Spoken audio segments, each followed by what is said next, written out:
Alrighty, what is going on, guys? Welcome back to the Trench Grenade channel. I am your host, the average SIG P320 unfit for service, allegedly, live stream enjoyer that your mom says that we have at home. Thanks for watching. Guys, tonight we're going to be discussing a number of different topics regarding 18,000 SIG P320's that are unfit for being shipped by Sig Sauer, allegedly. Okay, we're going to give more details on that in a minute. ICE switching to the Glock 19 Gen 5 and dumping the SIG P320, and not only dumping it, saying it's not allowed anymore for their agency. Achilles Heel Tactical debunking SIG's alleged claims that they're being allowed at their courses again. Gray Guns making a statement about the SIG P320, and we're going to be addressing DJ Shipley's crossed arm fallacy and if crisscross applesauce has finally left the chat. But without further ado, guys, hit the like button if you enjoy the stream and you like seeing these live streams, these impromptu live streams with the panel that we always have. If you need a duty-rated holster, you guys already know, emphasis on need, not want. If you need a duty-rated holster, Safariland will be the affiliate and sponsor of the video. Get down below in the description, and if you need one for work or LARPing or whatever, secure a holster using the link below. Okay, so our panel for tonight, from the top to the bottom, will be Range Day Bro, Uncle OG, and the infamous Protraban, who is leading the charge, the infamous Rohan charge into Gondor at this point with the SIG drama. So what is up, gentlemen? What's happening, boys? How's it going? Hello, Goon Squad. For those that may not know, I guess each of you give your very extensive pedigree around the horn, just where they can find you and all that before we get into the topics of the night. Yeah, so I'm Range Day Bro, do gun reviews, pretty much it. rangedaybro.com, all that good stuff. Hello, guys.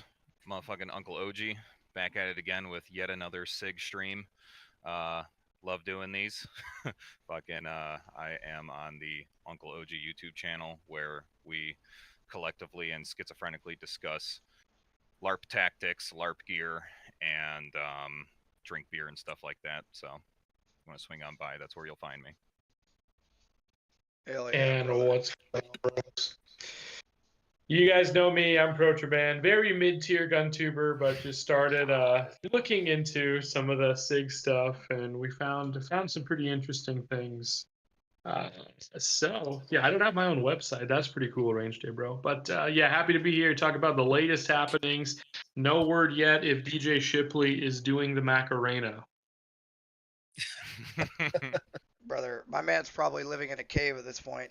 Okay, so we're going to start off with a whistleblower report. I'm going to kind of open it up with this statement, and I'm going to turn it over to Protraban and allow him to expand in whatever areas he wants to as well, and then we'll discuss it, okay? So the statement is as follows from the whistleblower report. Quick update. The company is holding off all shipments of 320s as of right now. We have 18,000 320s that are being held and having the safety levers checked for missing material. The main reason is that FBI report that came out. I don't know when this went into action. I just heard this about an hour ago at work. Okay, so that is an alleged, that is a whistleblower report from an employee inside of Sig Sauer. That is, we're not going to specify too much, but that is a pretty big deal. If you look up, we'll say the average Sig Sauer P320 for military contract costs around $220 times 18,000. We're hold up. 220 times 18,000.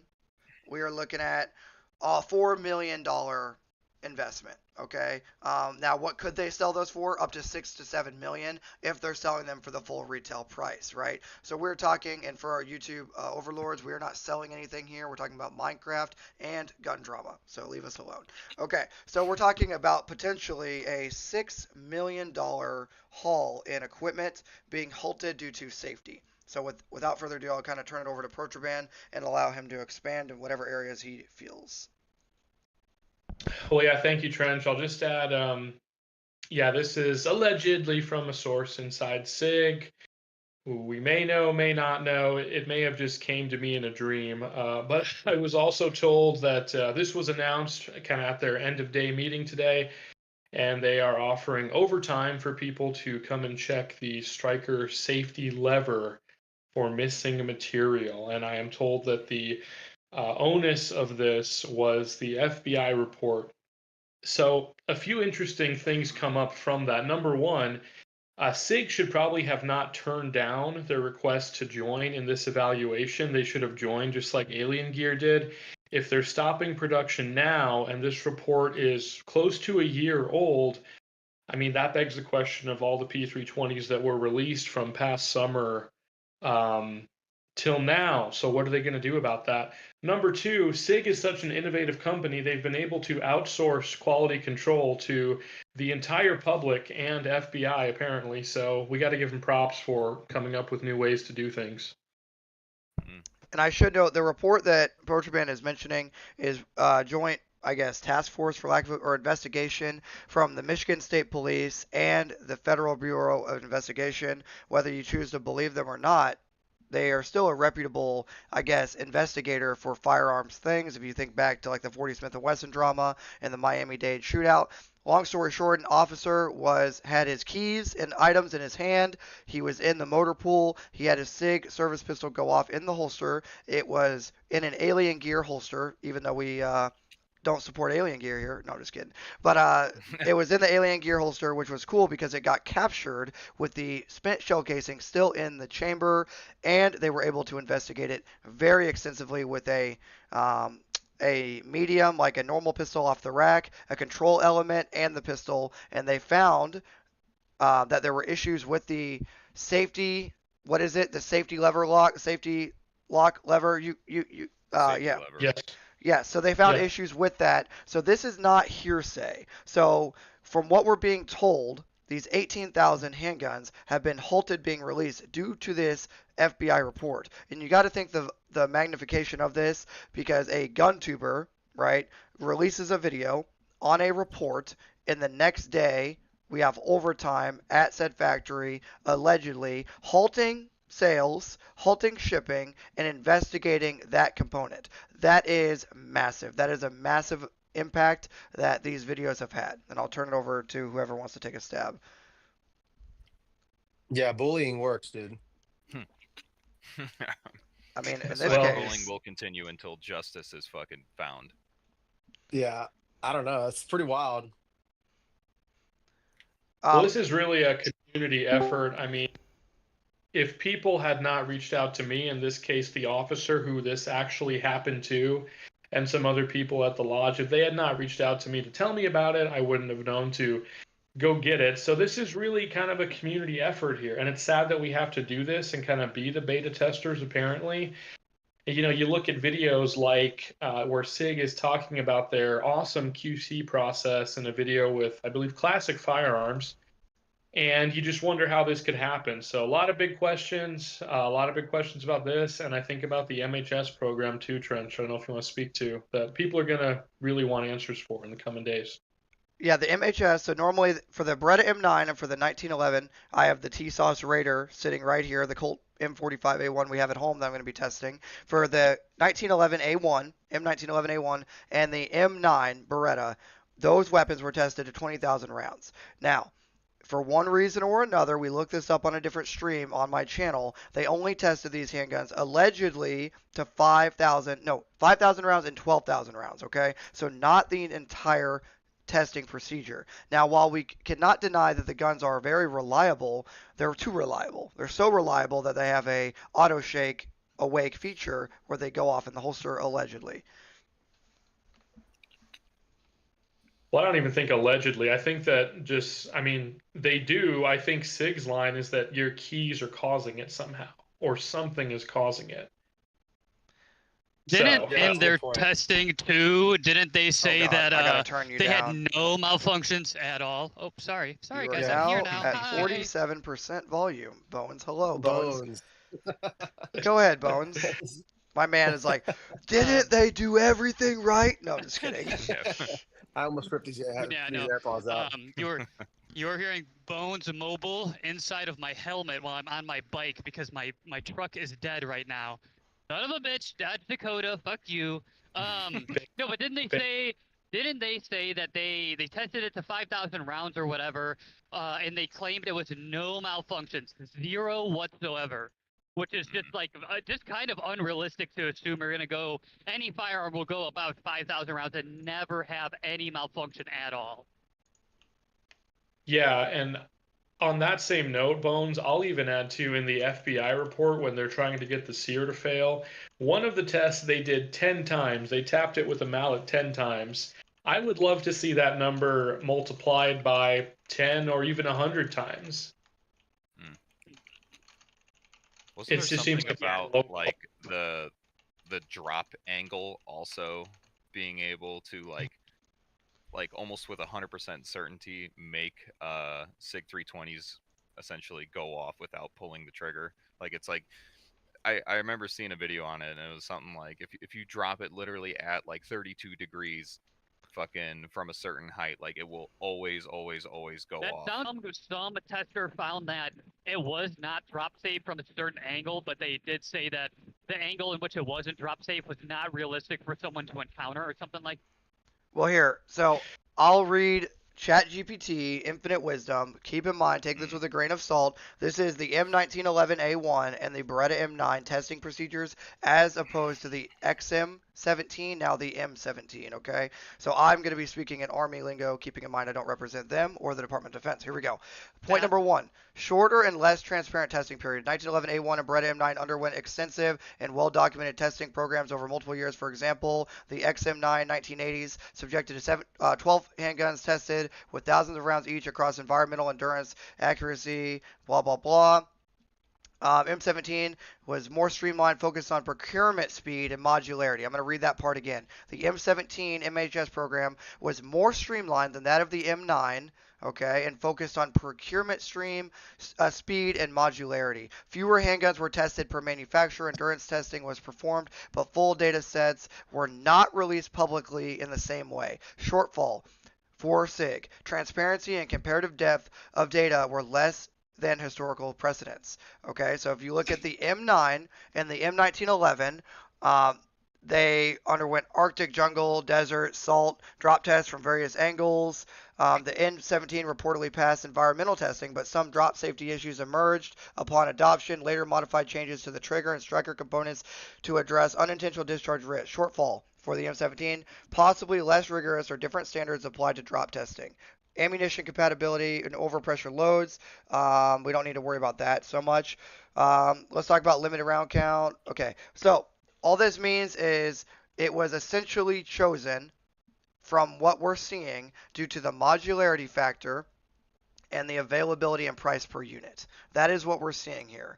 And whether you are a SIG fanboy or not, the guns were $200-ish per unit, as opposed to more expensive 350 to 340 allegedly Glock 19X units, okay?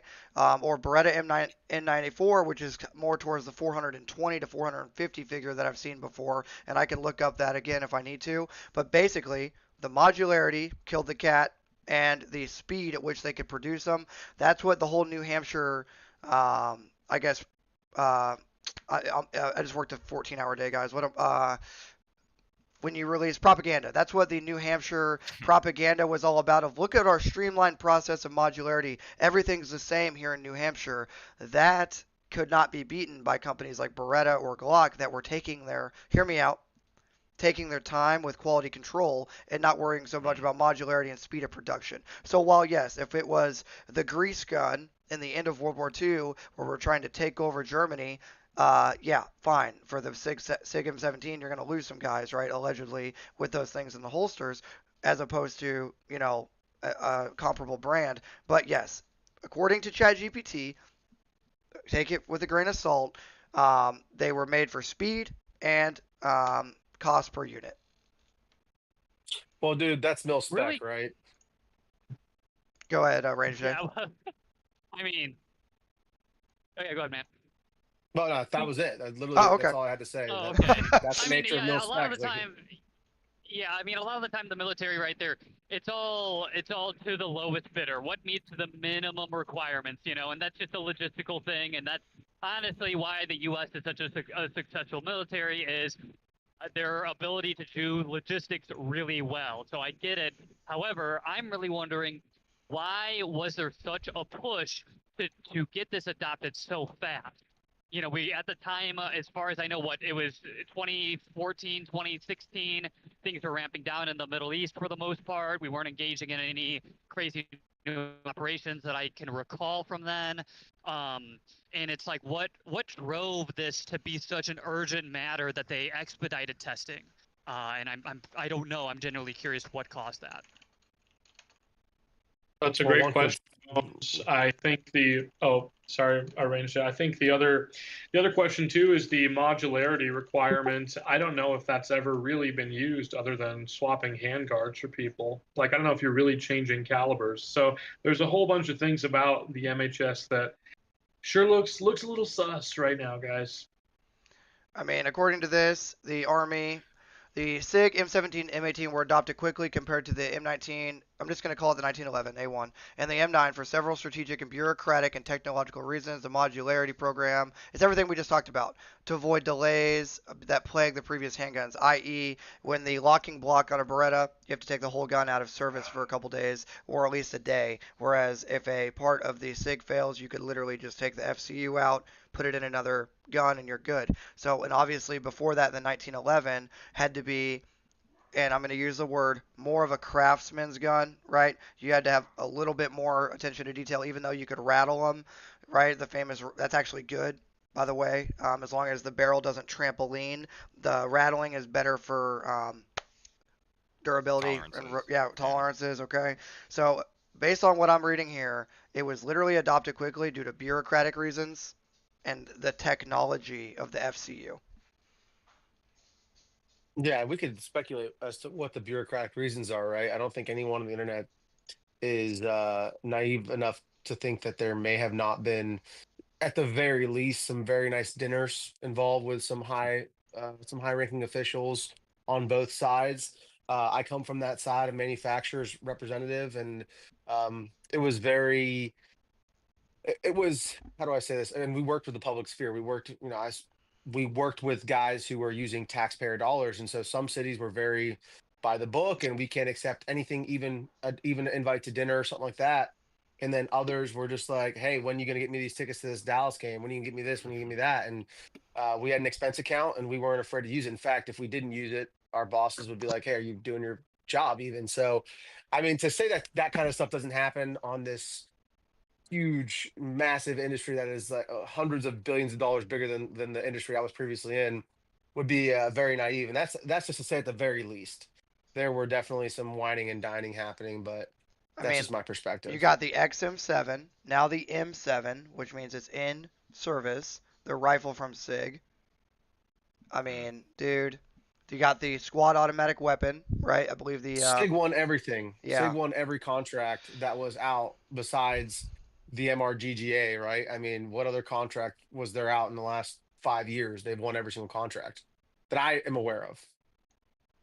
Yeah, and go ahead, Bones. Most of them. The FCU thing makes sense. Like, yeah, let's get this modular pistol in. It's easier to maintain. You could do the Raider thing for like a PDW style. Okay, yeah, that all makes sense.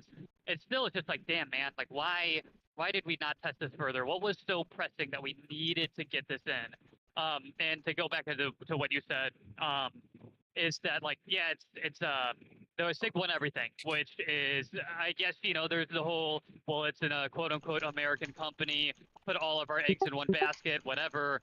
But yeah, it is weird because before the military was not afraid to pick what was the best and not what was the most convenient, in my experience, I mean, what I'm reading here is that the Beretta is that the Italians did potentially some shady stuff with the Beretta M9 and weren't releasing it as fast as the U.S. Army needed it and the Marine Corps needed it. Like, they need it today, right now, right? When they order M9 parts, they need it yesterday. And then the magazine issue up front. So guys in the service back in the 80s and 90s and early in 2000s, when my first service pistol was a Beretta M9, right? So guys hated it. Yeah, so guys hated them because of the wrong reasons, because they didn't have the backside support. So the Army, and this is all alleged, of course, the Department of Defense having that scar, having that like deep scar of like, we needed it and we couldn't get it. So now when we want it, it'll be right here in New Hampshire. We can get them for $200 every day. We can just buy 1 million of them every day. I think that really, really plagued this decision. I think modularity is, I don't want to say it's a scam, but it's one of those things. I mean, like the F-35 was supposed to be the same thing. It was like, oh, it's one jet that can do all these different things, and then it kind of sucks at all of them, allegedly.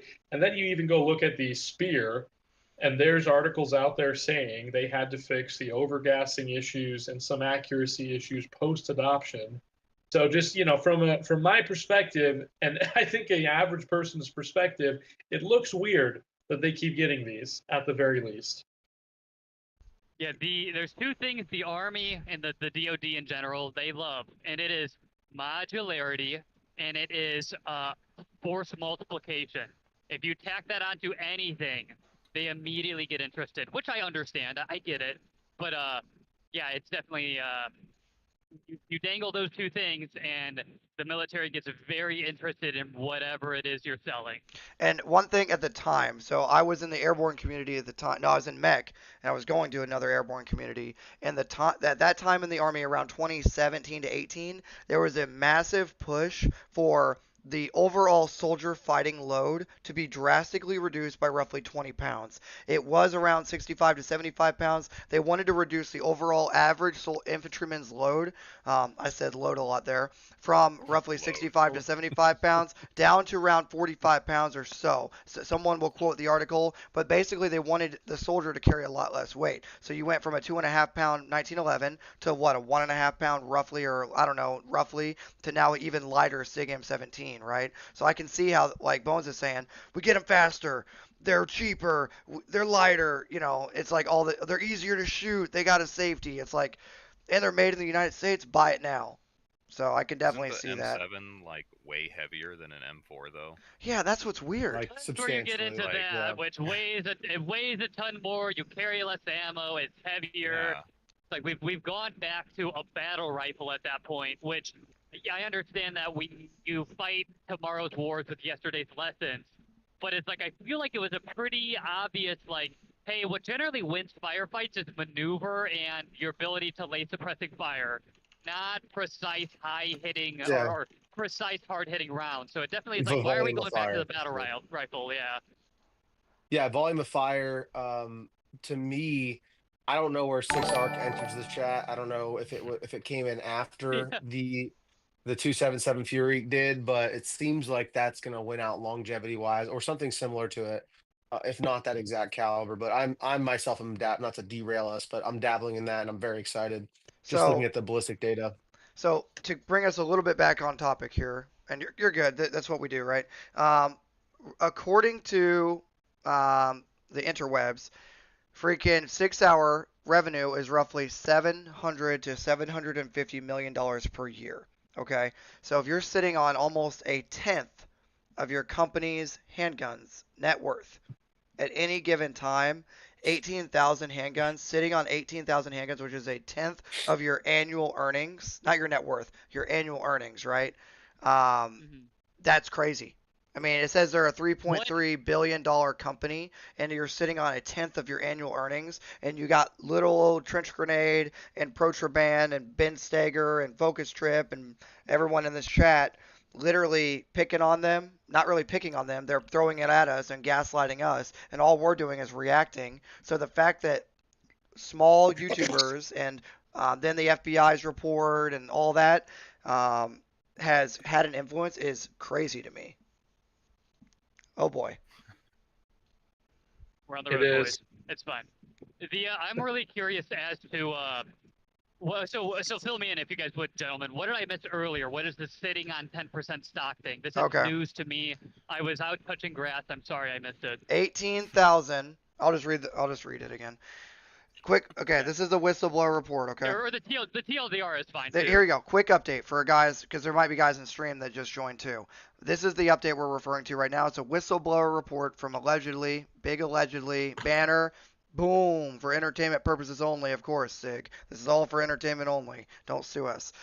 Quick update. The company is holding off all shipments of 320s as of right now. We have 18,000 P320s that are being held and having the safety levers checked for missing material. Emphasis on missing material.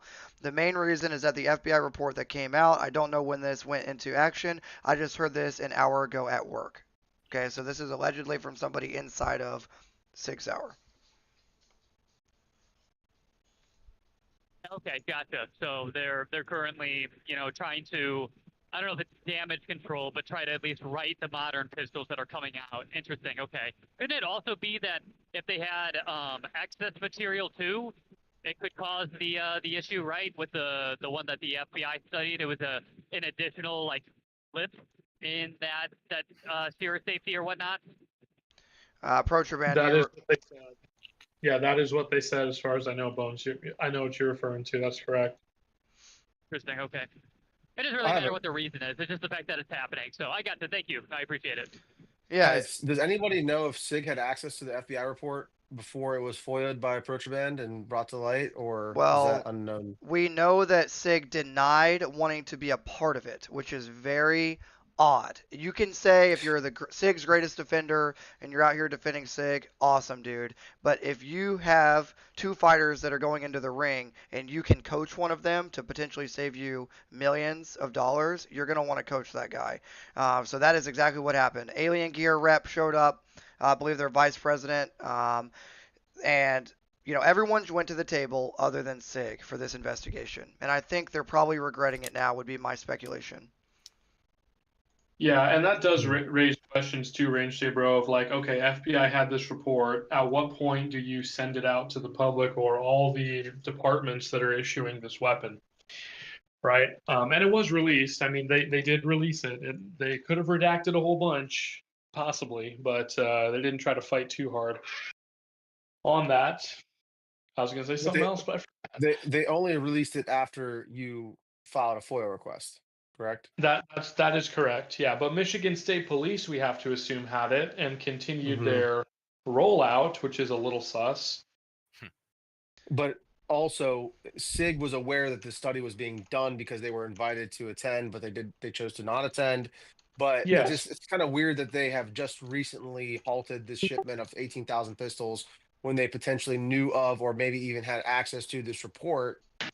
I would have to assume, right? I mean, it's on their pistol. I'm sure Michigan State Police or whoever it was to kind of like be like, hey, we need them. I don't know. I don't know what kind of negotiations are happening on behind closed doors to say, hey, you need to help us out. We spent millions of dollars on your product, and now we have a report showing that there's potential for it to go off without the trigger being activated or whatever the report concluded allegedly. It's just strange that after like Trench said, you guys put your videos out, I put my video out, that only now are they halting the shipment of these pistols. Well, Range Day Bro, that wouldn't be out of character for them, I hate to say, because if you go back to when the drop safety issue was first found, the Army let them know about that at least about 6 months before they did the recall. And in that case, they waited until there was a very public outcry when an officer dropped it and I think he was shot in the leg. So they seem to be better at responding to safety issues when there's public pressure, which is unfortunate. Okay. I mean, fair enough. I was thinking about the timeline, so I just wanted to set it straight in my mind. I mean, I'm looking at this here. At least 100 plus lawsuits have been filed against alleging the P320, including the M17 and M18 discharged without the trigger being pulled. These involve civilian users and law enforcement. A recent complaint filed in March 2025 represents 22 plaintiffs from 16 states, including federal agents and veterans, alleging unintentional discharges and seeking damages. We know about the $11 million judgment from November 2024 from a U.S. Army veteran being injured by a holstered weapon. In Georgia, another victim received $2.35 million, and multiple plaintiffs are seeking class action status.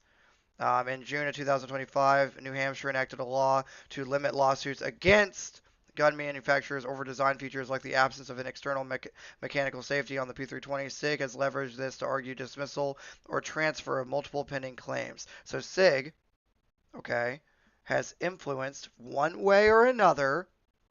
It could be because they have manufacturing, allegedly, in New Hampshire, which is actually a fact. But it looks, though, on the surface, that SIG has influenced legislative actions in New Hampshire as of June of 2025 to prevent further lawsuits occurring in New Hampshire. That is huge. Well, damage that isn't control. even alleged. They, I believe, very much did go to that rep and ask for that to be put in. And let's be pretty clear about what that is, because I don't want some people to think they're entirely immune. What that basically makes it harder for people to do is to bring a lawsuit just solely upon the fact that there's quote unquote no external safety. So it doesn't stop some of the big lawsuits that are out there, but it is one of those things that make you raise your eyebrows. Like, why do you guys need this protection? I don't think Glock has any legal protection. I don't think Ruger does. So yeah, very suspicious at the least. I mean, dude, at this point, like, we'll move on from the 18,000 handguns, but if, I don't know, man, like, use literally any manufacturer. If, name somebody. If Ruger came out tomorrow and said we're not shipping the Ruger RXM because we need to investigate 18,000, and no, they didn't say it publicly as a whistleblower report, but still, if they made that decision, they don't make that decision lightly, okay? And you could make the claim, well, at least they're doing something about it, but retroactively because of the FBI And report. privately, yeah, and also privately and keeping it hush hush. This is 100% to protect the bottom line and do any kind of damage control that they possibly can, because they know we're going to keep talking about it. So, but yeah. Anyways, Yeah. Yeah, that's all I yeah, had. Yeah.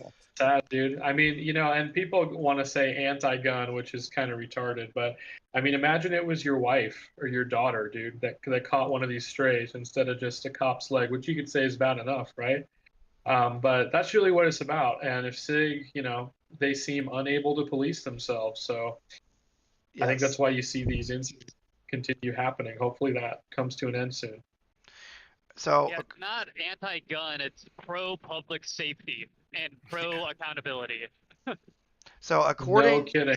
to SIG themselves, they have 4 million SIG P320 service pistols. There's that word, okay? For civilian, LE, and military worldwide in circulation. Okay? 350,000 are M17s and M18s being directly used by the United States Army and United States Marine Corps specifically. Okay, so 350,000 only used by the Army and Marines. Okay, the biggest users, probably the biggest organizations in the world. Actually, no, that is a fact. They are the biggest organizations in the world for a service pistol, right? Adoption. So 4 million of these things are everywhere. You know what I mean? You could be, standing in line next to somebody at Walmart, if you, assuming you go to a cringe place like that, and some dude next to you could have a freaking 320 in a holster. Like, Yeah, this but is just for scope, 350,000, even though it's a shitload of handguns, is only 8.75% of 4 million. So the other 91.25% are in these streets, so to speak. literally, In the In street. the streets. literally. Yeah. There's a couple militaries that are smaller than ours that are being carried, but yes, the vast majority of these are most likely. I'm gonna speculate a little bit here. The SIG P320 Compact. 15 plus 1. Can we probably all agree that the vast majority of these are going to be the 15 plus 1 variant for concealed carriers? Yeah, probably. Yeah, Home and the defense. M18 variant. Yeah. Yeah. Like, the M18 shoots great too. Like, I have shot it a ton. It does shoot well compared to the M17 because less muzzle flip and doesn't feel as flippy. But I mean, yeah, there's a lot of them out here. Is the point I'm trying to make. It's not like for all the guys that watch this in the future and think that this is just gun drama and that we're blowing this out of proportion. This is not just drama. It is fun. The drama is fun, but it's not funny. If that makes sense. It's No. fun, but it's not Oh, yeah. funny. You got 3 million of these things right now potentially loaded somewhere. You name it, dude. And what I'll add to that too, Trench, is that SIG has been very braggadocious multiple times in saying that the P365, even on top of that, is the most popular handgun in America, allegedly, according to them. But you don't see any of these stories with the 365. You don't see a multiple of these stories with Glock like you would. It's just basic reasoning. And this is something that I think children learn about how to reason in this way. So it's crazy. It'd be different if SIG was not going on social media, standing their ground so hard, and then being with TFB TV and being like, yeah, man, everybody's got a bajillion 320 mags, right? They're all over the place. Like, huh? So if we take the 4 million P320's variants plus we have 2 million P365, that's a low ball.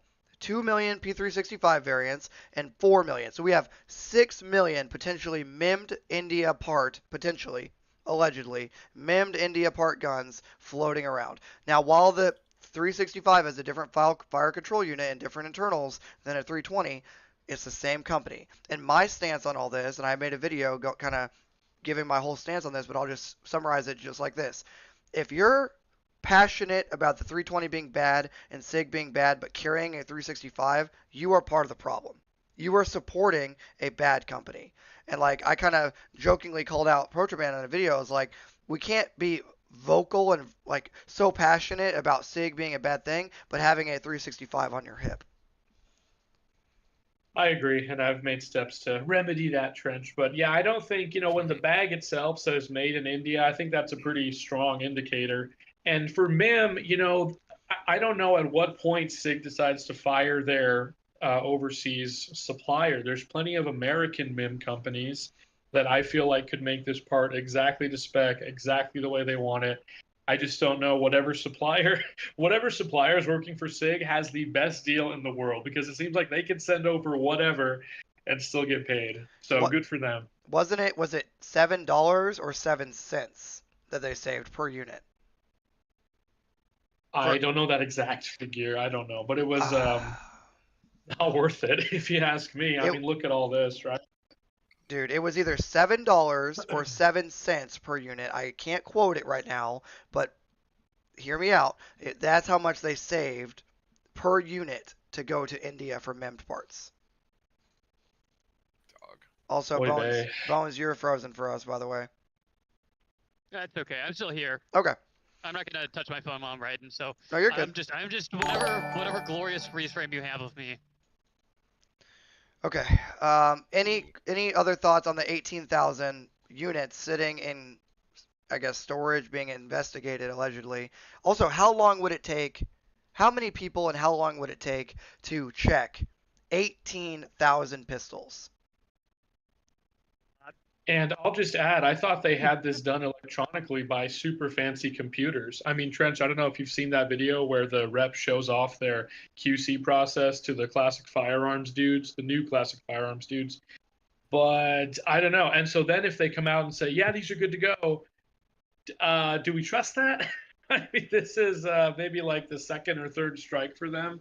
Or if they actually find something and start to recall. This is a move in the right direction, I think, for taking responsibility, but it'll be interesting to see, like you said, what comes of it and how long does it take.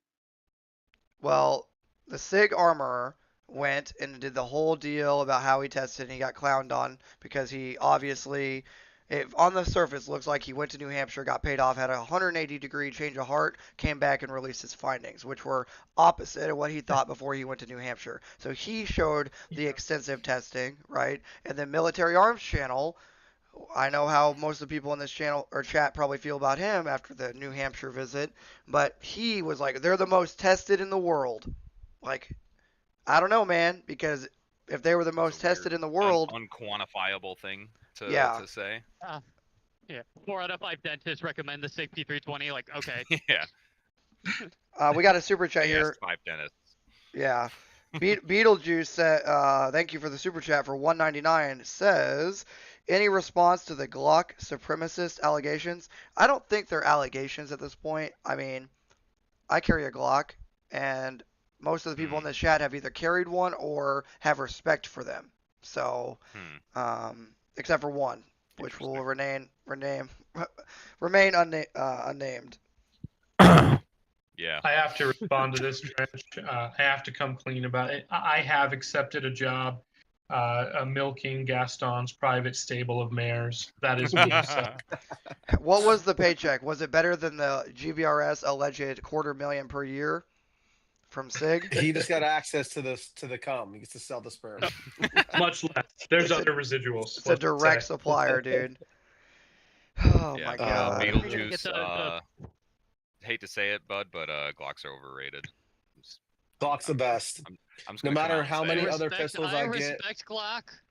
Go back I to 'em. respect Glock. Overrated. They're overrated. They're not overrated though. You look at the internet, everyone shits on Glock constantly. Maybe at the gun store counter, maybe an academy, but on the internet, I would say they're not overrated. Yeah. From what I've The seen. internet is known for having really good opinions and Yeah. being right about everything. I mean, speaking of overrated, here we have on the screen for chat to see. I'll read it out for you guys. Ben Steger reposting a very, very debunking comment, an interesting comment from Bruce Gray. Ben Steger posting, the report draws erroneous conclusions based upon a misunderstanding of the effect of trigger pre-travel upon striker lock release timing.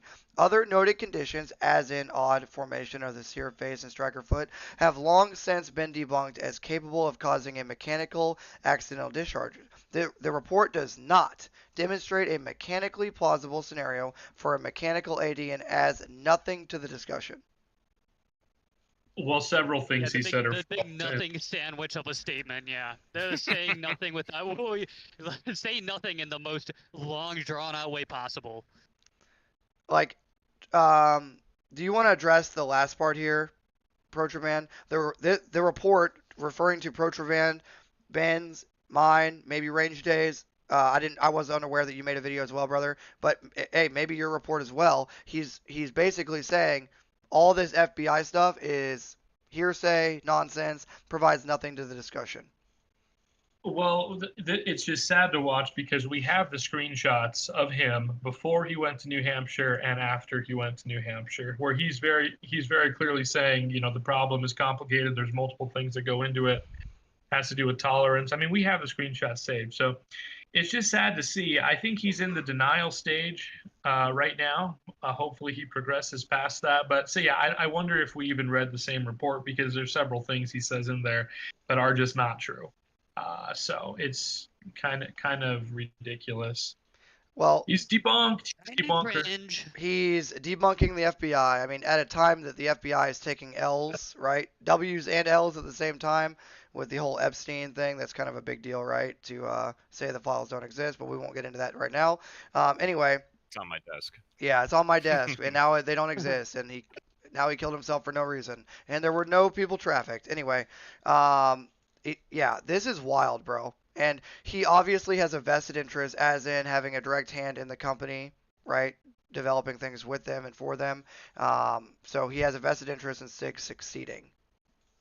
Mm-hmm. Yeah, it's scary, and you wonder if he is just unintelligent enough, or if you think he's a smart guy. So is there maybe another reason where he's wanting to come out so hard against this? I don't know. But yeah, this part of the FBI, I mean, this was from the 1986 Miami shootout. I mean, this is a legit branch or subsection. They're not public, and very few people even knew that they existed. I think they have no interest in coming out one way or another for SIG, but they said pretty clearly there's a condition where this can happen and it merits further testing. Yeah, I mean, I just think at this point, it's a clown show for guys like Bruce Gray, Military Arms Channel, GBRS, Max Michelle. Like, all these guys are clearly on the payroll, is what it appears on the surface. If tomorrow I started wearing a 6 Hour shirt and I was talking about how awesome the trigger is, though, guys, like, I know they're going off, but the trigger is awesome, everyone in the chat would never talk to me again. You know what I mean? Bro, yeah, lot of stake being held by some of these shills. You have to wonder, you know what I mean? Getting those good dividends. I mean, to play devil's advocate, I know, a lot of reviewers talk about it. If you're friends with somebody, it's harder to talk shit about them, right? Like, it'd be hard for me after knowing the dudes on the panel to go out of here and be like, yeah, this guy's a shill, or say some shit about them, or to, try to not want to defend them if they're being publicly shamed or criticized. But at the end of the day, there is an overwhelming amount of evidence. It's not like there's one report. As Trench mentioned earlier, there's over 100 lawsuits currently. And not to say, like, if there's a lawsuit, that means there's 100% something happened. Like, you can sue anybody in this country for anything pretty much, but there have been enough things caught on camera at this point, and now with this FBI document being released, I mean, even if it's your buddy, at some point you got to be like, hey, look, dude, I mean, at least just don't say anything about it. That's kind of my perspective. Is like, if you don't want to talk shit on your buddy, that's fine. Even though I don't think that's the right thing to do. I think the right thing to do is to talk about an issue, but don't jump to their defense, but to play devil's advocate, even if they're not getting paid, I still think that they should just keep their mouth shut if they're not going to add anything to the discussion, just like that long comment where literally nothing was said that brought anything of value to the table. It was just like, oh, let me try to confuse you with some gunsmithing words and just be another tick on the side of Sig. But that's pretty much what I gotta say about it. Yeah, it costs nothing to dig yourself into a hole. You know what I mean? Like, I I don't understand why some of these guys think that, they're for to be frank, their opinion fucking matters. Because it's like, when you Well, have something as catastrophic as guns literally going off and fucking shooting the user inadvertently, or without, purposely pulling the trigger, then, I mean, it doesn't look good on you, like, regardless. You know what I mean? but they don't So, see like, that. you could support the company. No, of course not. I mean, half of these people are just egotists anyway. So, I mean, they kind of have to defend the hill that they're dying on. So it's the validation. Guys like Hmm. all these guys, right? And I see a comment here in the chat from Chris saying, "Dude, Trench Grenade should not talk shit on GBRS. He got absolutely bodied in the comments and took down his video." I did not take down the video. I turned off the comments of said video because a very large GunTube channel that was wrong and proven wrong by other channels, the United States Marine Corps shooting team, the Army Marksmanship shooting team, and myself, a drill sergeant leader that instructs rifle marksmanship and instructed thousands of people at this point, and full time for the past 3 years, and blah blah blah. Pedigree aside, I was correct. Holy pedigree, bad Holy plan. pedigree. But the guys that were going to GBRS's back support were only doing it because they were in SEAL Team 6. That's it. Even though he was wrong, to go out and shoot without an optic on proves nothing. That is index firing. That is not gonna do anything useful, right? So to tell however many, million people to go do that, that was what my video was about. So fuck you, Chris. Check your facts. And no, I didn't take down. Damn. And no, I didn't take down Oh, the video. Anyway, back Yeah, you to pulled. the validation. So Uncle was saying why, and like we all get this, but to kind of give my thoughts on that, these guys get so much validation for being backed up by the the guys that have the MHS trial or the MHS gun and the rifle. They get all this like ego boost with having SIG on their chest, right? To have SIG on their chest, they're like, we're the guy. So that is why Max Michelle and guys like GBRS don't see past the fog in front of their face. Hmm. yeah, I think they also, Trench, just can't stand the fact that these random small channels are finding out this stuff and they missed it. Right? I think on some level there's a little bit of shock that that's happening. Brand loyalty is a hell of a drug. It's a Uh, it's a big Yeah, it's a big party and you're not invited. And when you're in the outsiders and you're coming at somebody that they see or something they've promoted, I mean, they're attaching it, I feel like, to their identity because they've said, hey, this is good in the past. But if you had a yep. good experience with something, like it's okay to accept new information. This is the whole thing that's wrong with so many people today is you think like, you're not your emotions. It's okay to like change your mind and keep an open mind, but somebody who's made their entire personality the fact that they used to have this old job, which great, whatever. I'm happy for you. Thanks for your service, but also doesn't make you immune to being having shit talked on you if you're putting yourself out there. I get shit talked to me all the time. People are like, "What's your pedigree? You should shut the fuck up." Meal Team Hmm. 6. I get that all the time. But at the end of the day, it's like, bro, I'm putting myself out there. That's what I signed up for. And if you can't handle that without an open mind, then you probably shouldn't be reviewing guns. Like if you're seeing these cases over and over again, but you're just gonna stick to your guns because, whatever, my pedigree, dude, and I shot 1,000 rounds or 5,000 rounds through my one pistol. I mean, then you shouldn't be reviewing guns because you clearly don't have that lack of you don't have that authenticity that requires Hmm. you to be a reviewer or a good This one at least. that is 100% right. This job, because this is a part-time job for me, outside of the army, right? This is kind of a part-time hobby and job. This job puts you in the public sphere. So you have to be open and willing to go where you have to be able to change your opinion.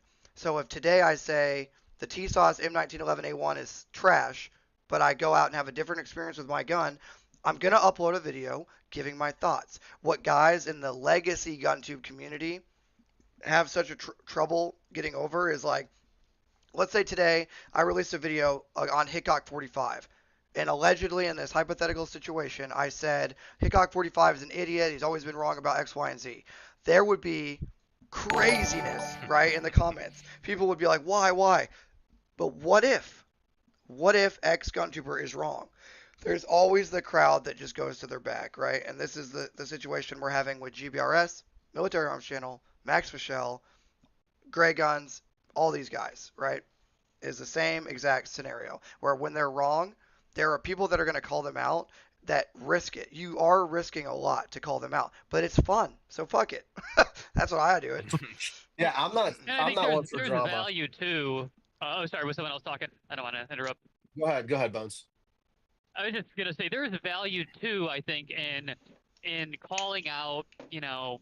Now, yes, there becomes a point where if you're looking just to call people out for the sake of doing it, that's shitty, right? But if people are actively giving either bad or unsafe advice or dated advice as if it's, you know, the gospel, it's just, it doesn't better the community.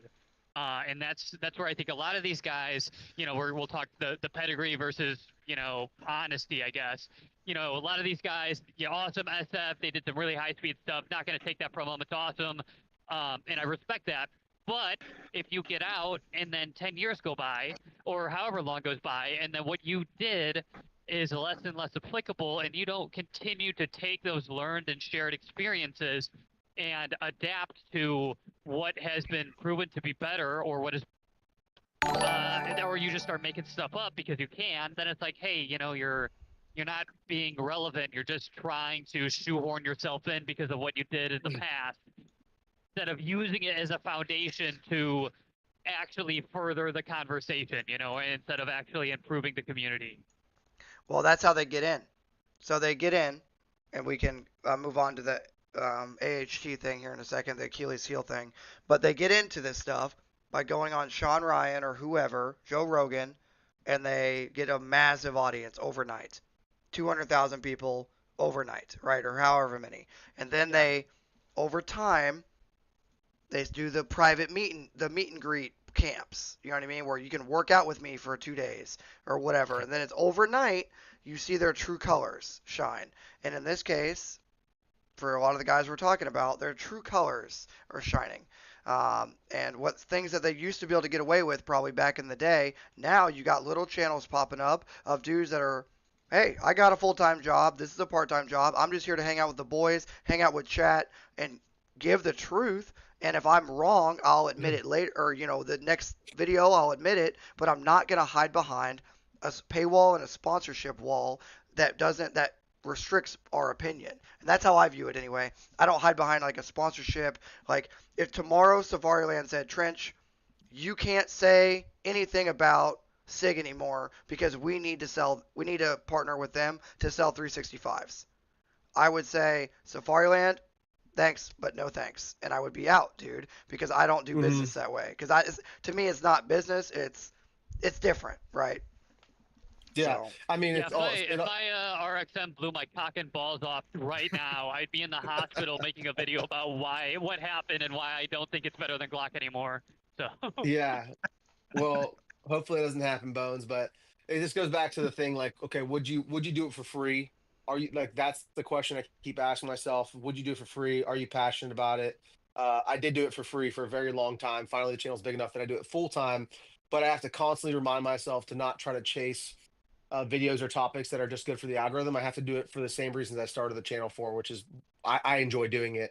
And I enjoy doing it from a place of authenticity and honesty, because there were so many reviews that I watched where guys said a gun or an optic or this or that was great. They sold it to me. I went out and bought it and it was trash. And I ended up selling it a few months later. So I got burned quite a few times before I started my channel, but 100%. Just look at these. If your entire life revolves around selling somebody a product, then you're going to do everything and say everything you need to do to sell that product. But my thing is with these apologists for SIG is like, you don't even have to say anything unless SIG's calling them saying, hey, you need to come out with a video, in which case it's even slimier or even shittier than I could have ever imagined. But to me, it's just like, dude, just don't even say anything. I'm even going out here, you know, and put myself out there against a large company because I'm not really, again, I'm not one for drama typically, but this is something I feel really strongly needs to be discussed. I own two SIG P365s myself. I don't carry them because I just don't trust anything SIG has to say. And especially after their response, threatening to sue people, recommend it to any friends, any family, any random person at the gun shop after you've behaved in this way. It's like fifth grade behavior. So for a multi-$100 million company to act that way, and for these people to jump to their defense, it's like you're not defending some innocent poor kid. You're defending the bully. That is the bully right there. You know what I mean? Hey, what's up, Pup? Yeah, 100%. Well, Someone in chat wanted to see the dog. Chat's going wild. What's up, chat? Everyone say hi. Say hi to the dog. Hit the like button. Okay, we're going to transition to the Achilles Heel Tactical scenario.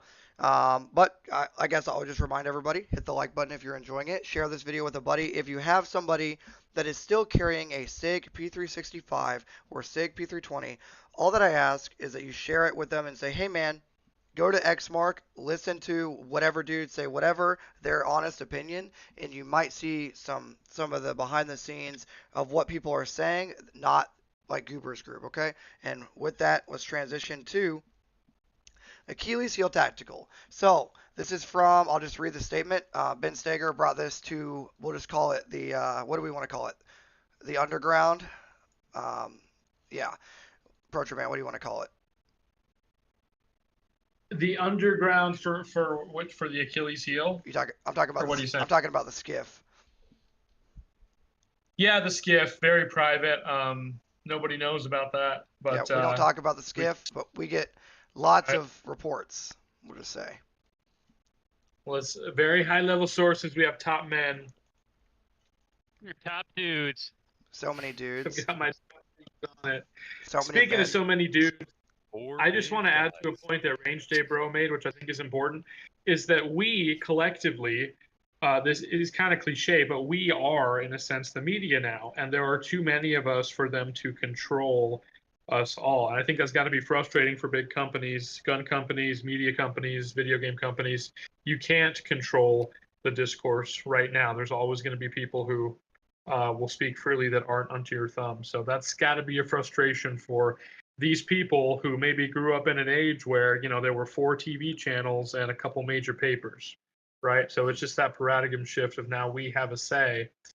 The people actually have can't even wrap their head around Uncle OG in a pink balaclava, drinking Coors Light, making them halt the shipment of 18,000 pistols. They can't even wrap their mind around that. Corporate Dude. Siggas hate to see me coming, dude. Dude. They're fucking punching the air when they see my name come up on the feed with their bitch ass company in the title of one of my videos, which I probably won't make a video on it because I refuse to spend money on a SIG 320. I simply will not do it. So I probably won't ever make a video on it, but I'll get on a stream and clown on them all fucking day, every day, multiple times a week. It's like a game for me at this point. Correct. The Stiga slander will not stop until the pistols improve. We've declared Siga jihad, as a matter of fact, jihad. without saying it outright. But I just did. So that's the motive. All right. So, the next topic. All right.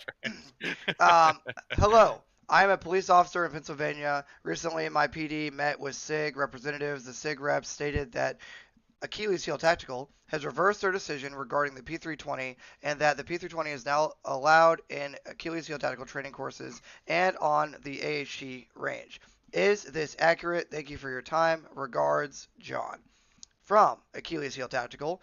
Achilles Heel Tactical sending a new message. John, no, this is false. Got to love the fake news from SIG. So, long story short, allegedly, somebody at SIG, a representative at SIG, told a bunch of cops in Pennsylvania that no, Achilles Heel Tactical is allowing us to bring the guns, or allowing you to bring the guns back to the course.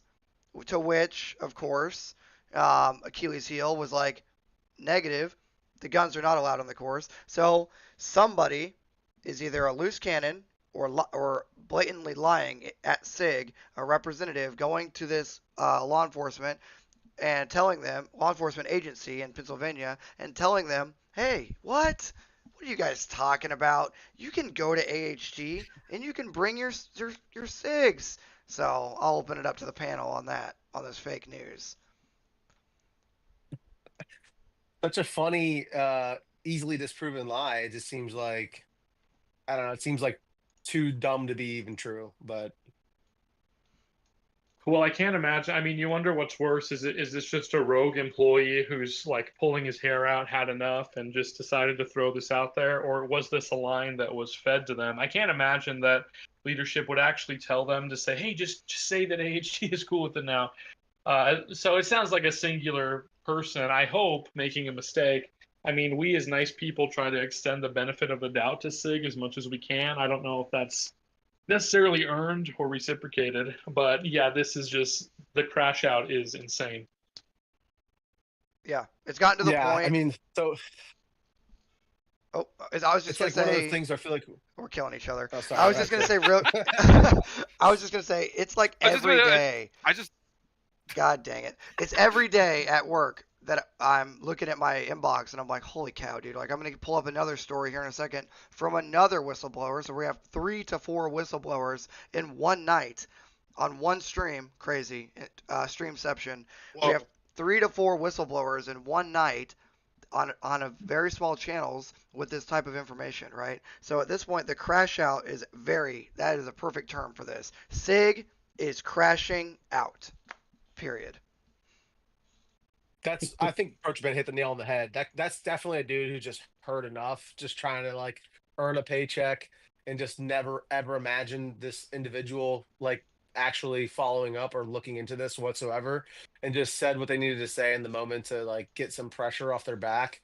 Again, I was an outside salesman for almost a decade before I decided to go YouTube full time, and there were definitely cities where I'd go into where I knew they were fans of other products, and I was like the odd man out. And I mean, I never said anything blatantly false like that, but there were times I wanted to be like, you know what I mean? Just like throw in the towel. It sounds like this guy just like, fuck it, might as well just say what I need to say. They're not gonna look it up anyways. And it backfired on them clearly because now they're getting clowned in front of how many people? I was gonna say So- John looked it up very quickly, and then Ben Steger, thankfully, Achilles Heel Tactical, and Ben Steger shared it, and now here we are. Any closing Nice. thoughts on the AHG drama or lack thereof? I No, would but say. Trench, Go ahead. you hit what's your subscriber count on it, dude? Grew a lot, 45K. Nice, bro. Well, Guys, you know hit that why it's subscribe button for Trench. 45K. Because the Lord's Why? caliber, Oh my God. 45. Hey, They all God. fall to hard ball. 45 ACP. I'm sorry. Hell yeah. I couldn't. OG, it's really distracting you beating that pussy on camera, dude. It's Yeah, really- Yeah, I can't help it. He loves it though. He loves it. You need to shave it a little bit. Okay. Anyway, we're going down a rabbit hole. Okay. All right. Any closing thoughts on the AHG before we move into the next? We have so much. No, that's just a Sig rep. You are so dumb. For real. That's what that is. USO. It's crazy dumb. they think they can get away with it. You just can't in 2025 get away with that stuff anymore. By the way, Dude. if somebody does a big super chat, OG will remove 1 article of clothing per.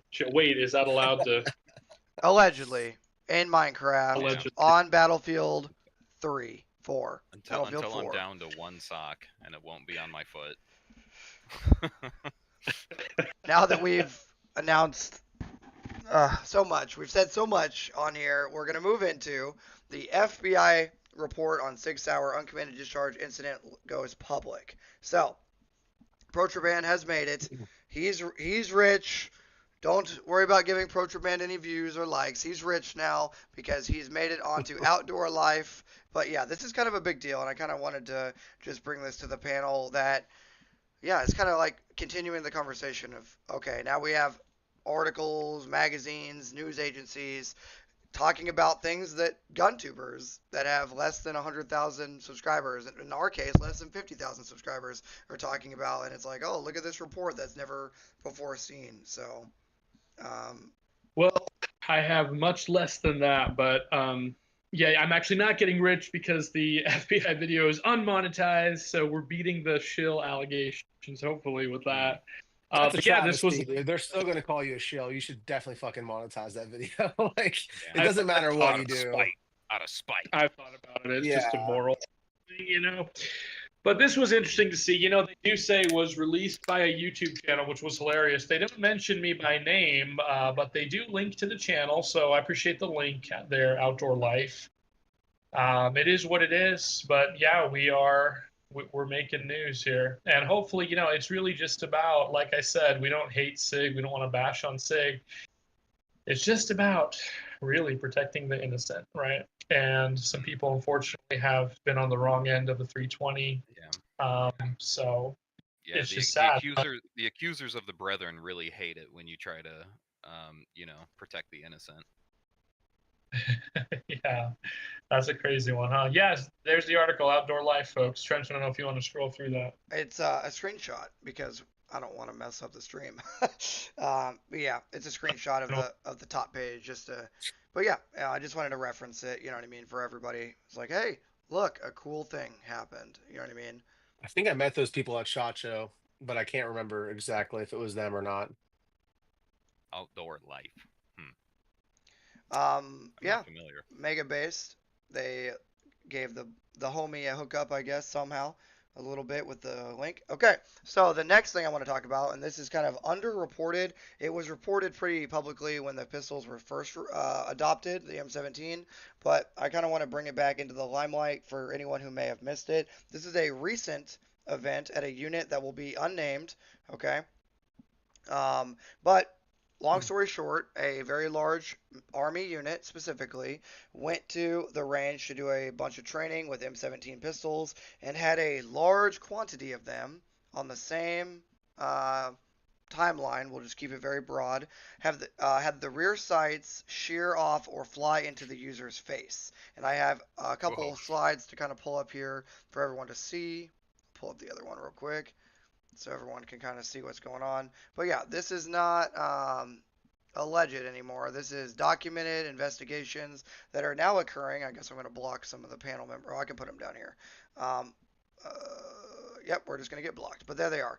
Okay, so... But yeah, here's what we got. The rack of 6 M17s were inspected with the following findings. 3 of the M17s where the sights fell off during firing, the screws were found to have no threads on them. 5 additional sight plates of weapons in that rack were found to be loose and have some threads missing on the screws. Okay, so here's a random Army unit that has unserviceable service pistols. So, dude, this is where the bar is so low. How do you not have threads on a screw? Yep. It's like, I feel like any of us could make a better handgun in our garage. We won't do that in Minecraft, but it's just like, dude, it's a screw. How do you mess that one up, right? You can get it at Fastenal, literally. And the fact that, so obviously eye protection is always a thing, and it's, I would say, mandated basically by the Army, but people are human. Dude, people go to the range, it starts to rain, it starts to fog, it's hot, take it off, you shoot your M17, and guess what? Now you're blind in your left eye forever. Right? And Marines, I know there's Marine reports and investigations of them joking and making it public about, hey, you need to wear your eye pro when you shoot the M17s, or you might go blind. So, hello? Bones is back. Bones, you're gonna be. Yes. We're back. Bones, you were gonna be the M17 Back, for a okay. second. You identify as the M17, Bones, for a second. Oh no. I'd prefer not. Well, it's the life you chose. But yeah, Bones. We're talking about the rear sight Is that an plate. N? Go ahead. Are you appendix carrying an M17 or do you just nut in your pants? Nice. Hey, God dang it. Nice. God. The Hey, only yo. the only dishonorable discharge I know. The 320 right into the pants. that wasn't negligent. That was My It was premature. Yeah, We Yeah. prefer premature here. it's gonna happen eventually. We have It's derailed. just you're so pretty. I can't believe we stayed on track that long. This has been Correct. a long ass. I'm like, holy shit, We're doing good. we're doing it, boys. What I We're would making say, good I'm ready time to too. fucking go off Usually the we deep get to end. topic 2 by like hour mark 3 or something like that. right, and completely, we lost the This is- plot. Yeah. Yeah. So I guess what are your guys' thoughts on this? I mean, being investigated by the Marines and the Army, like, and Oh, they're getting civilians, dogged. and who There's else? about 30% of the ship still above water. You know what I mean? I think we're entering into, hopefully, fingers crossed, boys. Hopefully entering into putting Sig into hospice care at this point, so he Yeah. could fucking die peacefully. What timeline do you think away we're from looking at though? everybody.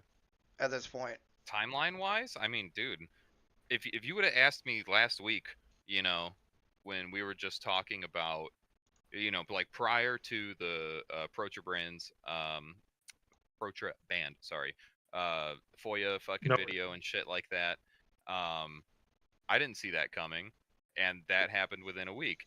Fucking now we got like these investigations by like two of the largest fucking militaries in the U.S. obviously, fucking investigating them as well. It's like the snowball effect is fucking getting quick now. You know what I mean? The ball is quite fucking large, and it is showing no signs of slowing down, and I think that's a good thing. You know what I mean? We need to put a nail in this coffin, because I already talked about it before. I'm getting fucking tired of talking about how bad Sig is. yeah. I want something good to talk about. For the guys behind the scenes, I won't say too much about the behind the scenes stuff, but every time we're like, "Hey, what's the topic of the video for tonight's live stream?" Every time, Uncle OG is like, "Can we literally just not tonight? Anything Can we not else?" talk Talk about about Sig literally tonight? anything else. Can a landmark fucking like finding not happen with Sig for like one fucking day? For I don't- 24 hours. Yeah. I don't think it's possible. And so I'm saying we're past the point of no return. It seems like with Sig. Sig is entering into the T-Rex arms phase, where it's going to be a fucking fire sale, and they're going to have to go down with the ship in some way, shape, Well, or form. At it least for already the is. 320. The used market for 320s is absolutely abysmal right now. Oh, I yeah. just looked it up yesterday. And in good conscience, I don't think you could even sell one without fully disclosing No, to people know. somebody. Yeah. Well, not everybody. Definitely people who watch our channels know, but Yeah. most regular people don't. They have Mhm. no clue. So, and then you got gun stores. I talked about this with Protraban earlier. Trench, you mentioned you didn't know I made a video. I had Protraban on a live on my channel Okay. before our live that we did a couple days ago to discuss it. And we didn't go into like page by page, just directed people to his video, but I just wanted to ask him some follow-up questions. And one of those was, what do you do if you're a gun store that has, potentially dozens and dozens of 320s that in good conscience you shouldn't sell, and honestly you're trying to sell? For a lot of these gun stores are trying to push them, but people just don't want them because they've heard about the issues. And then another thing I brought up, which I could open this up to chat or whoever, but when do holster manufacturers, you're sponsored by Safariland, when do holster manufacturers pull the plug on the 320 and defend themselves from being blamed for these NDs or being implicated in these lawsuits? Because I mean, you can't sue my holster company for the 320 going off in it if I don't make a holster for the 320. That's all I'm Yeah. saying. After that, the keys incident is what I like to call it, where the spokesperson for SIG on camera with Military Arms Channel said, "Well, if I hold my keys just like this, and if it goes in, watch this, click," and he like does it very carefully. I thought, and I even texted Safariland's like Instagram thing. I was like, "Hey, you guys, like, are you I made a joke of like it ends today and like sent a screenshot of the guy doing the key thing, and I'm like, I think that is one of the things that that put me on Safariland's radar at all because I was so passionate about like that's gaslighting. Like that's the definition of gaslighting what Sig did there. They're like, oh, but look, if you do this, it could go off. It's like, but that's not what happened. Everyone knows that's not what happened.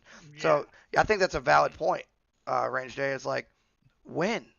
And I think it's one of those things where like they're looking at the numbers, all these companies, you know, the company that shall not be named, I guess I'll have to name it, Lucas Botkin Arms, and you know, Safariland and Alien Gear, you name it, right? Tier 1. All these guys got to be thinking like, well, it's the most popular handgun in the United States. So, you know, I don't know. Allegedly. But if they take a stand, just like Achilles Heel did, just like a lot of companies have done lately, it will just further spread the awareness about the issue and maybe force SIG's hand, because I don't see any other way outside of that, outside of their hand being forced, that they will take responsibility for it and do actually change something. If tomorrow Safariland says they are canceling all production of Sig Sauer products or like holsters, compatible holsters, I will be on the roof screaming it in every video. Yeah. It would be in every video. Like the most is already the most based, you know, duty rated holsters are now even more based. You know what I'm saying? It would just be. Yeah, It would that be. would be hella based. Dude, I'm about to text them.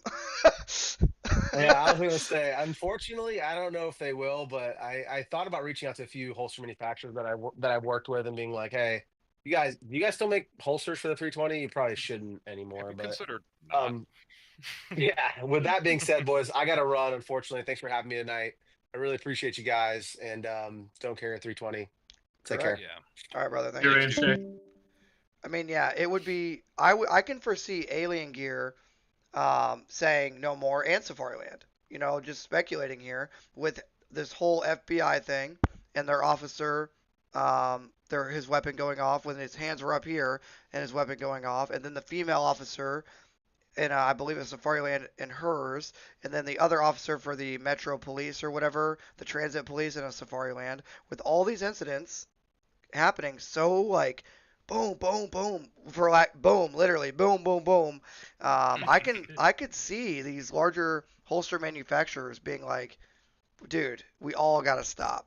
But the problem is, Yeah. if Alien Gear Always stops and Safariland doesn't, or vice versa, or whatever, it would have to be like Lucas Botkin Arms, you know, everybody at once, Tier 1, all these guys would have to be like, we're done. And then, boom, that would be like, all the reps at SIG would be like, we're cooked. We're cooked.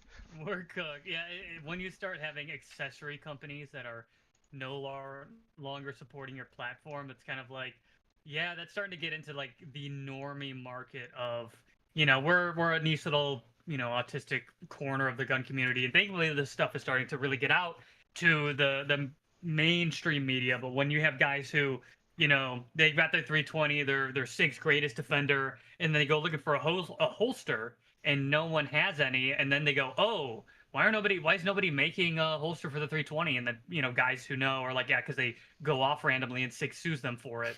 Then you start to get the, you know, the old guard of the SIG 320, and the SIG defenders will start to be like, oh, okay, yeah, like this is actually real. Well, you know how it takes a lot to get to those people.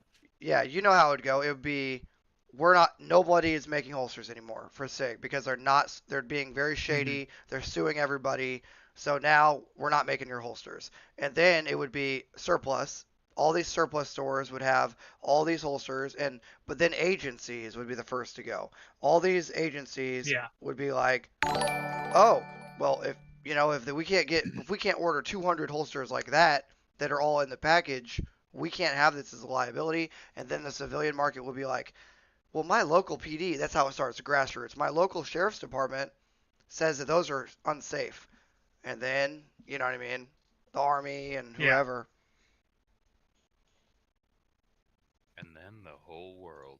Yeah. And the whole world knows what you did, SIG. Except SIGas. Except They'll die in that hill. They'll deny it to the day that they ND their own kneecaps. Correct. Yeah. Well, the last two topics I had, and they're kind of hand in hand. ICE adopting the Glock 19 Gen 5 MOS with a Trichicon RMR HD. and saying that the service pistol P320 is no longer authorized. And yeah, that's a big deal. I'll just open that up to you guys. Very based of them. Yeah. That's crazy. Yeah, dude, the guy that or gal that told me that was very happy about it. They are saying that they wanted the 19 all along. But yeah, that was a huge shift. And as other people pointed out, they've had a history of NDs from the first switch. So that they had to suffer through that, I feel bad. Definitely a step in the right direction. It's Not Me says start a holster company and call it Crisscross Applesauce. Yo. Hey, yo. Yeah, man. The whistleblowers are carrying the water for the anti-SIG gang right now, and it's awesome. I was having this discussion at work with a buddy today. It's like, on the surface, the Glock 19 Gen 5 isn't the perfect Glock, but when you think about their role, they're using non-lethal and long guns, one or the other, the vast majority of the time. And then a lot of the guys are like, for lack of a better term, SRT teams, like SWAT teams. So those guys having a Glock 19, it kind of is the perfect gun because they can carry it off work concealed, they can carry it on work with their weapon light. It's kind of the perfect gun, all-around gun, to be honest, the Glock 19. I know water is wet. We talk about the Glock 19 all the time, but it really is, like, if you think about the gun, and it's a smaller surface area, so it takes up less area in vehicles, right? Getting in and out of vehicles with the grip, even though it's only that much. But I mean, I can see how an agency that had previously had it as their primary or their primary secondary weapon would easily just fall back into that. Glock perfection wins again. Correct. I think it makes sense. The 19's frame, right, and that size platform. If it's not going to be the only pistol you have, and you're not only carrying it outside the waistband in a holster, it makes sense to have something a little smaller. And 15+1's fine. Too bad they didn't get the RXM though. It's a darn shame. We'll never do a stream that the RXM doesn't get brought up, but I allow it. I think it's good. I think it's based. It's silly.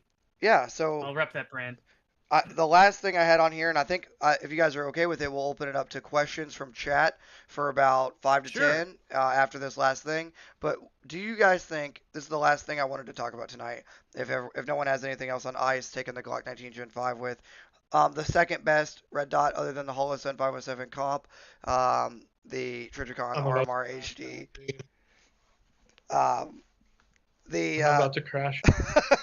Crashing out like Sig. I'm about to bust. Real quick. I'm in Okay. the Goon chambers right now. You're good. Yeah, the last topic is, when will guys like Max Michelle and GBRS dump Sig? Is it possible at this point? Or are they so like committed for their life, I guess? Like the rest of their lives? When it becomes financially advantageous for them to do so. But do you think they can come back from it? I don't have a better answer than that. What's that? Like, do you not a moment. Go ahead, Protraman. No, that's it. When the calculation becomes, when this is no longer making me as much money as this thing over here could, that's when they'll jump. That's all it is. Not a moment sooner than that, in my opinion. Like, do you think they can ever actually come back, though? Like, think about it. They are the face of the enemy right now.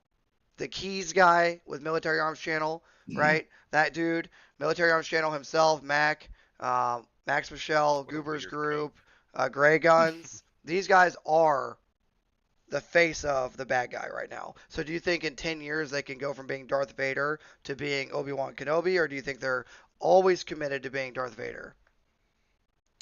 I think that there's a chance, right? But they have to go about it the right way.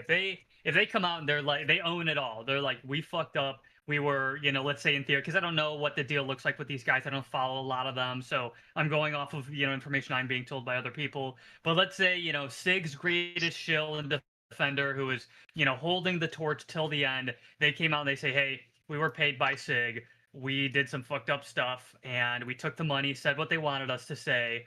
and that Well, was they wrong probably of could us. never say that though. That's the Yeah, thing, is exactly. they Though probably that's the have thing. an Is NDA. that's what you would need to do. I think that's what it would take is for them to, they can't do some half-assed like, well, due to different, intentions or business ventures. It's like, nah, man, you have to come out and say it, or people are always going to remember what happened. I think that's what it is. So if that'll never happen because it won't, then I don't think it's really realistic that they turn it around. I mean, and how not get long dunked on. ago did fucking Military Arms Channel fucking scalp the Dragunov market? You know what I mean? And people are Oh fucking my gosh, still dude. pissed. Yeah. Oh Still my pissed about gosh. that. I totally Still forgot pissed about that. it. Yeah. Dude, I didn't forget. I How was many like, did he buy? How many did he buy? Remembers. It was a lot, wasn't it? There A was couple it was thousand a at pretty least? large share of Dragunovs. Hold on, I'm a little out of the loop in terms of the specifics here. Maybe you can ask ChatGPT. I don't know, but I'm asking it now. It was more than one, less than a million, and fucking. But I think in general, God, I think the number that comes to mind in terms of like the money, because like somebody did like a 100. mathematic fucking wizardry shit, They and bought was like, 100 yeah, of them? they were like, yeah, he made like $250,000 Oh, on scalping the shit or some dude. shit Wait, like he that. bought them for a couple thousand and sold them for 10, right? Dude, this Yeah. is crazy. Yeah. He told everybody. Oh my god, this is crazier than I thought it was. This Holy is Oh, shit. dude, it goes deep. This It goes is deep. crazy. Yeah. Okay. He was fucking cooked for a while, and now he just makes shorts and stuff like Yeah, that. so he said he told everybody Slot for the they man. only had 5 Dragunovs or SVDs, whatever you want to call it, okay? They only had Yeah. 5. He later had 100. Based on what source you get, 100 roughly. He said, now I got to be very clear, this is just for entertainment. We're not selling anything here. This is a article that I'm reading, YouTube. He sold them for roughly, I just lost it. SVD were imported. They were imported into the United States. Mac and Copper Custom acquired most, if not all, of that batch. Reports ranged from 50 to 100 rifles. He then listed them on, I'm not going to say that site, with starting bids around 5,000 to 7,000, with a significant markup, prompting accusations of scalping and community backlash. Yep. This guy's This a was bad after person. saying that he had the connection in order to get true Russian SVDs, Dragunovs, whatever, into the American market, the commercial market, and people were like all in on it. His supporters and shit were like ready to fucking throw money at it, like, basically do like to help pay for some of the importing fees and shit like that. And there was like an expectation, I think, that they were gonna cost somewhere in the ballpark of like $2,000 or like $3,000, and then he turns around and sells them for like way over 5, 7 like some of them close to to 10. 10. Yeah, Yeah. So, dude, and it was. I mean, you do the math. That's People $100,000 or were more. fucking infuriated, bro. Yeah, no, Well, it's shitty it was because not a good there's look. the And, market right now for those. obviously, I'm the only guy who knew about that here. I but forgot it. about it. Yeah, I knew about it. I just Okay. forgot about it. Yeah, There's so much it's going kind on of in life. esoteric knowledge at this point, because it happened fucking, geez, like almost 10 years ago, right? Like it was like around 20. Oh. I don't know. I just know that it's especially shitty because it's the import bans require that these rifles or whatever stay 2021. in a neutral country for 21. Fuck.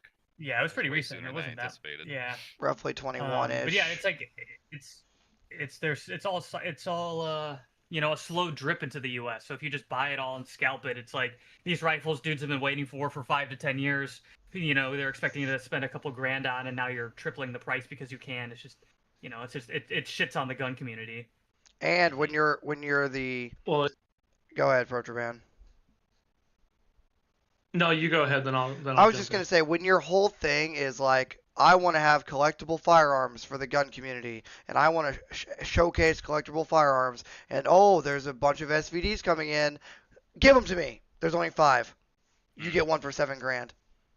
You get one for $7,000. Now add that for a couple weeks, and now guess what? Yeah. Now you're richer than you were before, and you don't look good. And that I used to like Military Arms Channel, like back in the day, way back in the day. I used to like yeah. Military Arms Channel. It was a good channel. It looked good on the surface. Knowing what I know now, I do not like Mac. I do not like him. Knowing everything I know now, can he come back? I don't really think so because from what I heard from a Focus Trip thing, he went after Focus for using his video and said that he was stealing his content. That's not what happened. He was being critical. Focus was being objective and critical and taking an evaluation and taking a step back and looking at what Mac Military Arms Channel had done and just giving his opinion, and then he tried to copyright strike his video. That is not becoming of a man when you're just giving basically a thought piece or bringing something to the public eye. That's not what you do, right? Especially when it's a fact. Yeah, I mean, it's just such a naked and shameless grift. You almost hope he has some, like, for his sake, I almost hope he has some huge amount of debt that he's trying to pay off, like maybe medical bills, maybe he's in deep with the mob or something, just for his sake to make that justifiable in some way, because it's just such a shameless grift that some of these boomers do.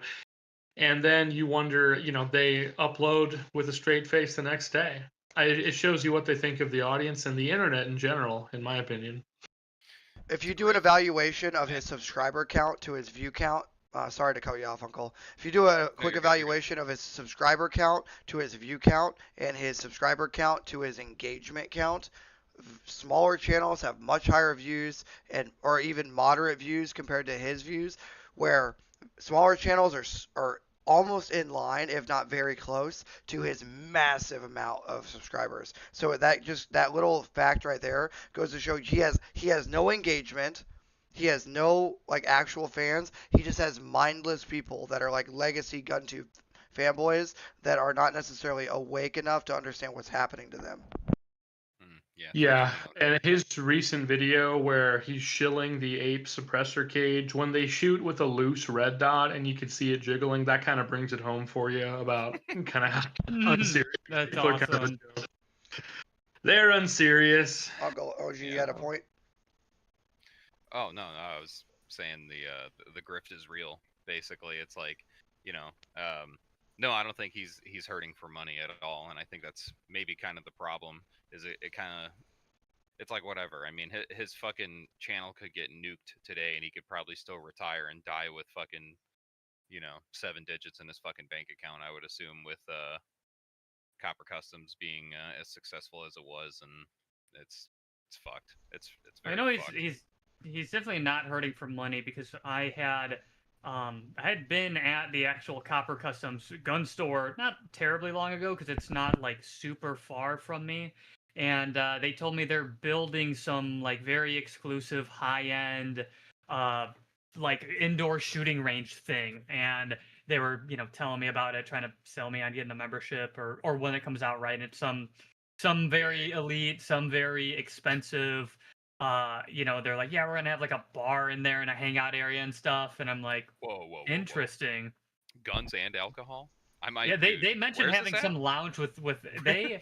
Yeah, I know, right? That sounds sick. Whoa. Maybe he's not so bad after all. I mean. Yeah, but it just I forget where he said it was gonna be. It was one of the workers there, because I was just talking to him and I asked him, what the.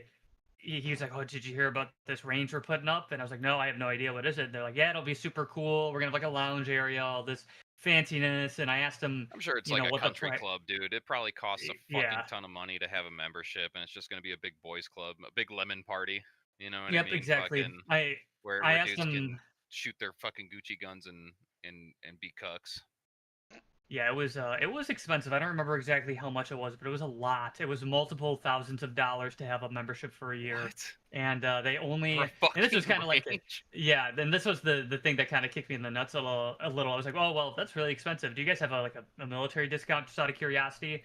And like, he got really serious. And he's like, yeah, I think we're going to do 10% for military members. Wow. Yeah. And I was like, so okay, $100 off cool, a fucking $1,000 fucking. Yeah. Wow. you want to come over to my house and fuck my wife while you're at it? God damn it. You want to come On light that my note, grandmother on fire? chat, I want to open it up. I guess the last Oh. 5 to 10 minutes of this before I have to get up in literally, I don't even know how many hours. I have to be up at like 3 in the morning, which is not very long from now for me. Yeah, and I just did a 14-hour day, so I'm not trying to cut it too short here tonight, boys, but I have to get up, and I have not ate chow, and I know it sounds cringe to say chow, but I'm indoctrinated into the drill sergeant life, and I'm mid-cycle right now.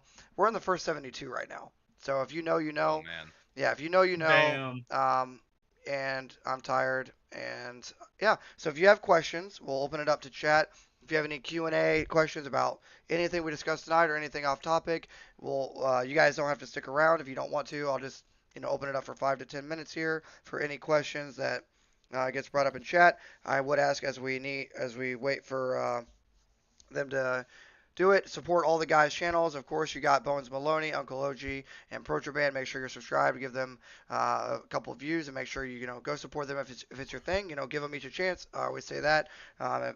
Just give it a shot. And of course, get a Safariland holster down below if you need it, not want it. Right.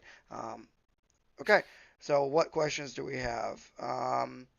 What does the mask smell like, OG? The mask smells fucking terrible. So me and Bones filmed a couple videos not too long ago, and I'm still in the process of putting them together. As soon as I find a day where we don't do one of these streams, I'm gonna go out and actually film the rest of the the footage that I need to do it. Well, go stream then, or go film because. Go film in my dark ass backyard. All right. Not right now. I'm saying like yeah. If all 173 people that are here hit the like button, we'll do more streams more often. But sure. We feed off of your guys' engagement, literally. So. Oh yeah, no, it's good. It's good. I Mhm. tell the homies every time we stream so that they can come and inject their Aspergers into the fucking chat. You know what I mean? But yeah, to Exactly. answer your question, the mask smells horrible because it was like I think 90 or 95 million degrees when we filmed outside. Yeah, it was very hot. And we were just doing some B-roll footage and shit like that, and dude, it was like soaked through. It was fucking so gross, and I haven't washed it, basically. It's Yeah. the quiet part I'm not trying to say. Soaking in that. That's goon shit, though. You think I'm gonna wash the fucking mask, bro? That's goon as fuck. I gotta lead by example. Guns and Water says, will you put some proper springs in that T-sauce? So, I think I know what the issue is. I think it was a federal ammunition problem. That is my current hypothesis. I can't show you, of course, but I'll show you what I can show you. I have a bunch of new Springfield mags and Kimber, Kimber mags, and a bunch of AAC because it seems to be what these guns like is AAC. Strange, I know. Normally it's trash, but yeah, I think that was the problem. So no, I'm not going to change any springs. I'm going to try it with the original ammo, see if it runs again. Safariland is base. Don't want to go to. So why the T-sauce over a P30? If you're referring to an HK, I don't like HK guys because you guys are annoying. But the T-sauce is fun. The T-sauce Raider and then M1911A1, it's fun. It's like actually fun to go out and test it, and it's kind of cool because 2,000 rounds with a 1911. I bet most of the chat hasn't put 2,000 rounds through their 1911, if they even have a 1911. So. I've never even seen 2,000 rounds. Well, once I get to. Not in one place. I was gonna say once I get to 5,000, then that'll be the real flex, right? But yeah, I think it's fun. Luckily, traded in your P320 compact for a Walther. Okay, that's PDP. It's an upgrade. Is it true? Okay, we're not gonna read that. The trench grenade origin story. I joined the army when I was 17, and now I'm here. There you go. Now he's stuck for life. Federal Bear Fungus says federal is ass. How dare you say that? Their 45 ACP is underpowered. That is a fact. Okay, that is a fact. Well, or get that out of the way real quick. Or the 1,000 rounds I fired were all underpowered. So either my 1,000 round lot, which is not a lot by the way, but my 1,000 round sample size, which is very rare to have 1,000 rounds in a row all be underpowered, or hear me out, they're more underpowered. Federal ammo 230 grain FMJ 45 ACP is more underpowered than AAC, which crazy, I know. I hate AAC and I hate PSA, but We hating all day today. yeah. All right. Spiteful ass motherfuckers today. When are you gonna do a rate my rifle stream? Maybe that'll be the next one. Maybe we need to do a Sunday night stream. Something we'll plan it with the boys. Maybe we need to do everyone submit. DM me, okay? Chat, if you're still here, listen to me. Listen to the sound of my voice. Go to Instagram, type in trench_grenade or trench grenade. Send me pictures of your rifle, okay? And I will do a roast my rifle stream with the boys. We'll pull up picture, roast it, laugh at it, judge it. All that I ask is that you include a short description. A short Also, there's a description. channel Yeah, for short. it in the Discord too. Or you can join the Patreon and get access to our closed Discord server where you can find ways to train with Game One, stay up late, and talk about why your rifle sucks. Okay, guys, I really do have to go to sleep. Any closing thoughts, guys? And I gotta go to sleep. Oh, he was sleepy. Who's first? It's true. The missiles EP. I've been up since 3, and I gotta get up again at 3:15 tomorrow, which is in a few hours. So hit it. Approacher Band, you're up. What you got going on? Where can they find you? What are your thoughts on the SIG? You name it. You know, it's crazy. Born too late to explore the world, born too early to explore the universe, but born just the right time to watch the world's largest firearms company crash out with the boys on YouTube. So, yeah, we've got a lot of non-SIG videos in the pipeline. I know, I feel different ways about posting that because people obviously, they know about the SIG stuff with me, but we're going to do some non-SIG videos and have a good time. And, yeah, I look forward to chatting and see what we learn, see what happens next. Awesome, dude. Well, thanks for coming on. Of course, Uncle OG, what you got going on? Where can they find you? Yes, absolutely. So you can find me on the Uncle OG YouTube channel. We're at almost 3,000 subs. I think I need like 20 more people. So go support him, guys. There's 161 people here. So yeah, if like a fraction of you fucking people go over there and sub, I will squirt powerfully. Well, now you lost them. Once we get to 3,000 subs, but I got a few videos planned here coming out soon. I kind of film in batches because my creative block is real, but rather my autism is real, and I just can't focus on one thing for very long. But yeah, I got some good videos coming out. I got a Discord if you want to pull up. Fucking, there's like 131 like-minded schizophrenic autistic people in there that you could talk about shit. Yeah, I'm in there very, very regularly. So if you want to hang out, fucking pull up to the fucking function, and we can get drunk and play Scribblio and say slurs and stuff like that. All right. All right. Thank you. Bones, you're up.